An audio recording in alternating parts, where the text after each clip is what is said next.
வாணியம்பாடி நகரம் திருப்பத்தூர் மாவட்டத்தில் அமைந்துள்ள ஒரு பழமையான நகரமாகும். இது தமிழ்நாட்டின் முக்கியமான தோல் உற்பத்தி மையங்களில் ஒன்றாக இன்று அறியப்படுகிறது. ஆனால் இதன் பெயரும் தோற்றமும் பண்டைய வரலாற்றோடு இணைந்தவை. பழங்காலத்தில் இது ஒரு பெரிய வணிகத் துறைமுகம் போல செயல்பட்டது. வட இந்தியாவிலிருந்தும் அரபு நாடுகளிலிருந்தும் வியாபாரிகள் இங்கு வந்து தோல் மற்றும் துணி பொருட்கள் விற்பனை செய்தனர்.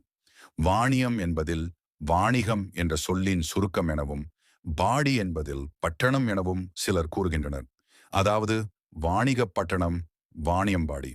வரலாற்று முக்கியத்துவம் சுல்தான் காலத்தில் வாணியம்பாடி ஒரு முக்கியமான மிலிட்டரி கேம்பாக இருந்தது. இங்கு இன்னும் பல பழைய பள்ளிவாசல்கள் மற்றும் பழங்கால கட்டிடங்கள் காணப்படுகின்றன. 18ஆம் நூற்றாண்டில் பிரிட்டிஷ் ஆட்சியின் போது வாணியம்பாடி தோல் உற்பத்தி மற்றும் ஏற்றுமதியில் பெயர் பெற்றது. இன்றைய வாணியம்பாடி தற்போது இது தோல் தொழில், கல்வி நிலையங்கள் மற்றும் இலக்கிய மரபு ஆகியவற்றுக்காக பெயர் பெற்றது. வாணியம்பாடி முஸ்லிம் எஜுகேஷன் சொசைட்டி (VMES) நிறுவிய கல்லூரிகள் மாநில அளவில் பிரசித்தி பெற்றவை. மேலும் இங்கு வாழும் மக்கள் தங்கள் உழைப்பாலும் ஒற்றுமையாலும் வாணியம்பாடியை தமிழ்நாட்டின் பொருளாதார வரைபடத்தில் ஒரு முக்கிய இடத்தில் நிறுத்தியுள்ளனர்.